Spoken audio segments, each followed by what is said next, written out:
Rahayu, Rahayu Sagung Dumadi sembah bekti kawula wonten ing ngarsaning Gusti Kang Maha Suci. Saudaraku, secara umum istilah sedulur papat limo pancur ini memang telah banyak menjadi topik perbincangan banyak orang, khususnya di kalangan para pelaku spiritual atau orang-orang laku, ngelakoni dalam bahasa Jawa. Dan sepertinya topik ini telah menjadi sebuah topik pembicaraan yang biasa-biasa saja dan tidak terlalu istimewa, dan terkadang hanya dianggap sebagai pengetahuan atau kepercayaan Jawa yang biasa saja, serta cenderung dianggap sebagai sebuah fenomena cerita tahayul belaka. Tidak ada kenyataannya, karena memang keberadaan sedulur papat ini sangat sulit dibuktikan oleh orang-orang yang tidak memiliki kepekaan mata batin. Hal sebaliknya yang tidak disadari oleh kebanyakan orang adalah bahwa pengetahuan atau kawruh tentang sedulur papat limo pancur ini sebenarnya adalah merupakan kawruh spiritual yang berdimensi tinggi dan akan mampu membimbing manusia untuk mendapatkan pencerahan spiritual yang benar atau pencerahan yang sesuai dengan frame ilahi, dan mencegah manusia itu sendiri untuk bersekutu dengan roh-roh duniawi yang negatif sifatnya. Tidak banyak orang yang secara sungguh-sungguh telah mampu untuk melihat atau bahkan bertemu dengan sedulur papatnya sendiri. Jangankan mampu berkomunikasi, melihat atau bertemu dengan mereka saja belum pernah. Meskipun ia sebenarnya sudah memiliki kemampuan untuk melihat hal-hal yang bersifat gaib atau indigo sekalipun, atau bisa jadi telah melakukan praktek supranatural atau telah menjadi paranormal selama bertahun-tahun lamanya. Jangankan melihat atau bertemu, mendengarkan suaranya saja bisa jadi belum pernah sama sekali. Namun, rata-rata praktikus spiritual atau paranormal akan lebih mudah untuk melihat setan, jin, kuntilanak, atau gendruwo dan sebagainya daripada melihat sedulur papatnya sendiri. Bahkan roh halus, roh-roh duniawi atau makhluk-makhluk halus sekalipun belum tentu mampu untuk melihat roh sedulur papat manusia. Saya yakin itu. Namun meskipun tidak mampu untuk melihat roh sedulur papat manusia, makhluk-makhluk halus atau roh-roh duniawi ini tetap dapat mendeteksi keberadaan sedulur papat manusia lewat sebuah pancaran energi positif dari roh sedulur papat manusia itu sendiri.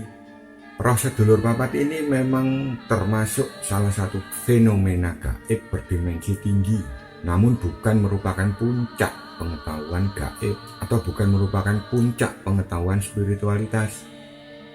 Namun demikian, tetap saja tidak banyak orang yang telah benar-benar mampu menguasai pengetahuan atau keilmuan sedulur papat ini dengan baik. Memang, untuk dapat bertemu langsung dengan sedulur papat ini sangatlah tidak mudah.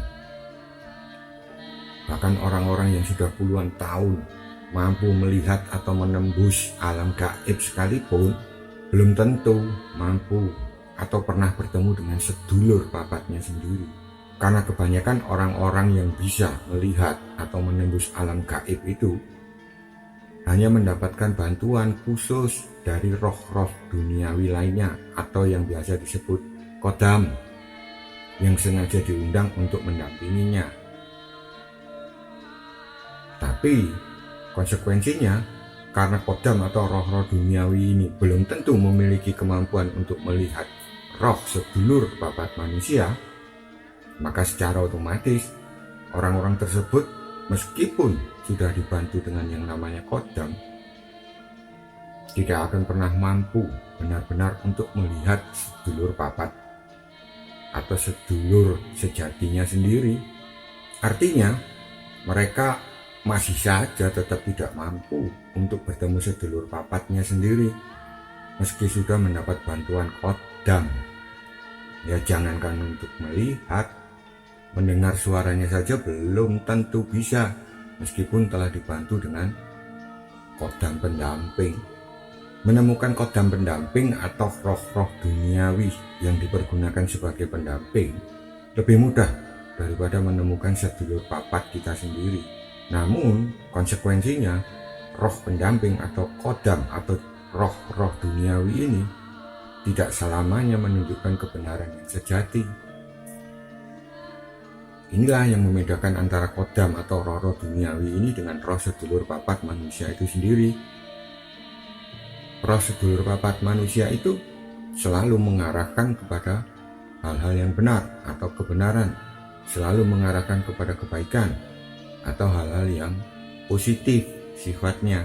Dengan demikian, saat ini lebih banyak orang yang hanya mampu memunculkan pencitraan atau pengkultusan terhadap sedulur papat itu sendiri.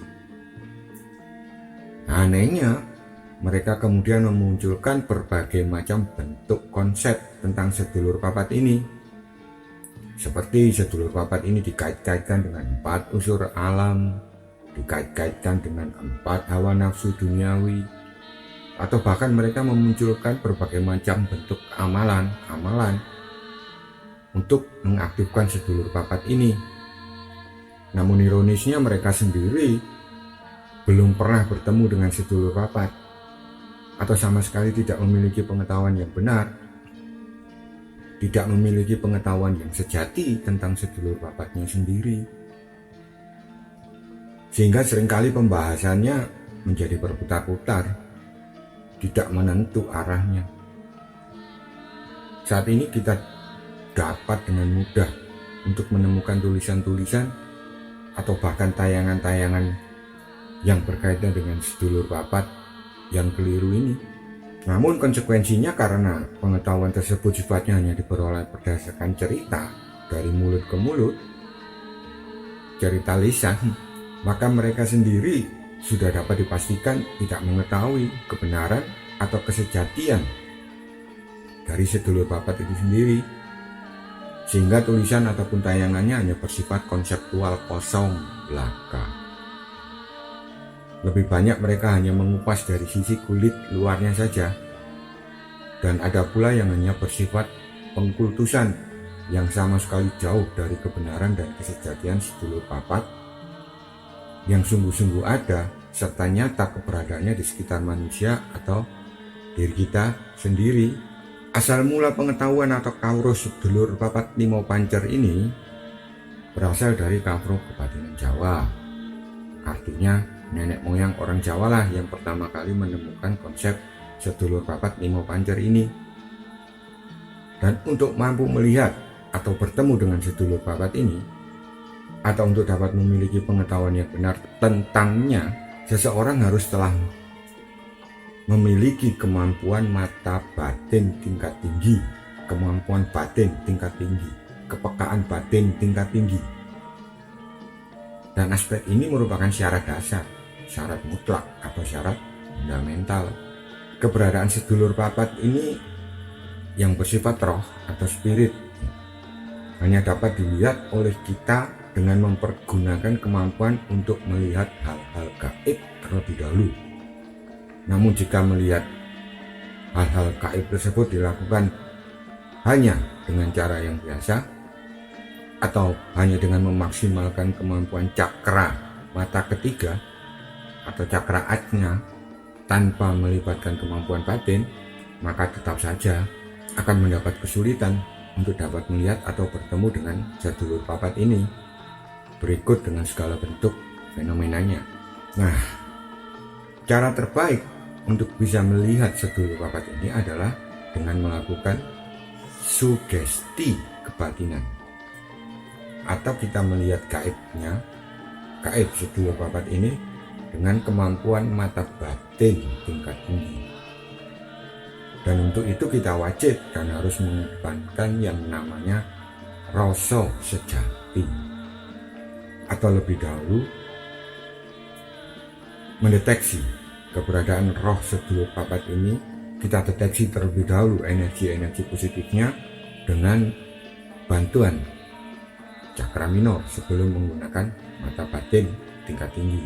Caranya duduk tenang di tempat yang cukup representatif, bisa juga di dalam kamar, dalam situasi kesendirian. Untuk pertama kalinya memang harus bersendiri. Kemudian sampaikan niat kita yang tulus untuk bertemu dengan sedulur papat kita sendiri itu, dan selanjutnya minta mereka untuk duduk di sekitar kita. Tunggulah sampai mereka semua benar-benar telah datang dan ada di sekitar kita. Dengan apa? Dengan memperlihatkan atau memperdengarkan berbagai macam bentuk tanda-tanda tertentu. Dalam situasi ini kita harus benar-benar peka atau tanggap dengan segala bentuk perubahan situasi yang ada di sekitar kita. Setelah tanda-tandanya muncul, kemudian kita pusatkan pikiran dan energi tubuh kita ke telapak tangan kanan. Dan selanjutnya kita deteksi energi positif roh sedulur papat ini dengan rabaan halus telapak tangan kanan. Rasakan munculnya getaran energi positif itu lewat rabaan pusat telapak tangan. Lakukan hal ini secara berkali-kali sampai telapak tangan kanan kita ini benar-benar merasakan adanya getaran energi positif roh sedulur papat ini. Dan bukan halusinasi atau ilusi.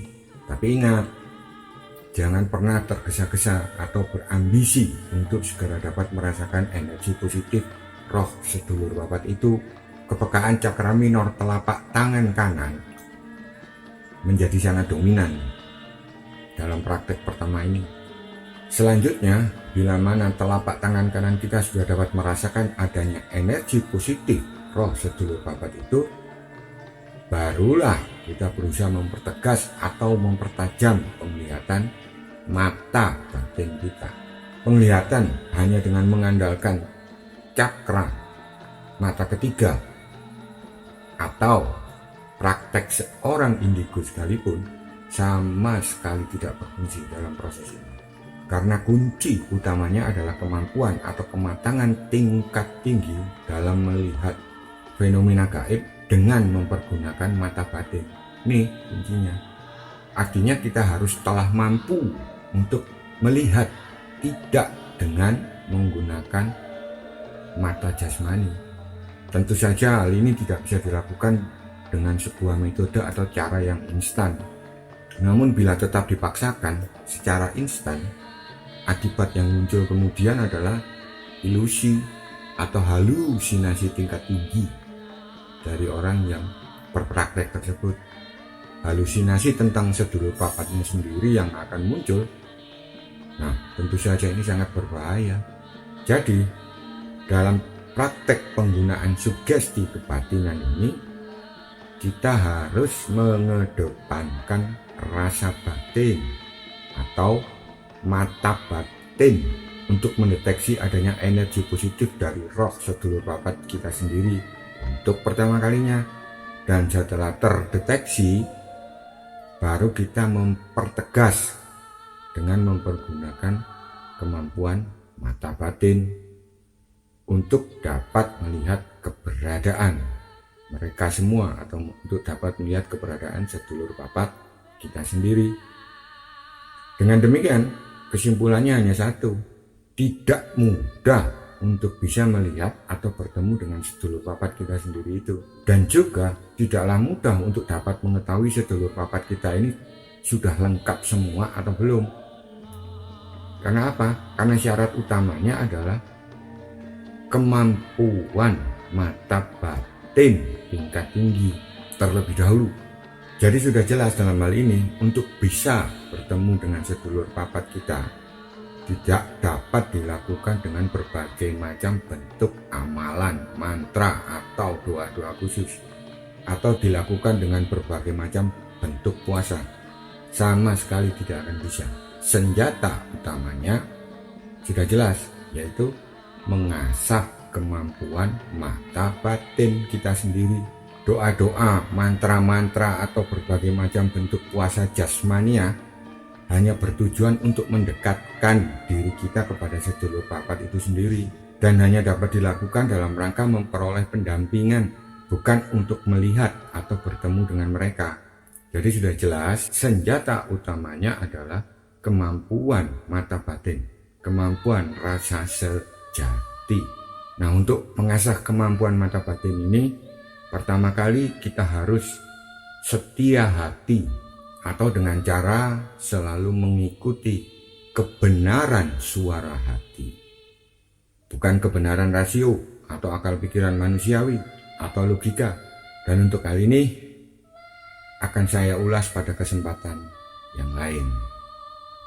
Sekian, Rahayu, Rahayu, Sagung Dumadi.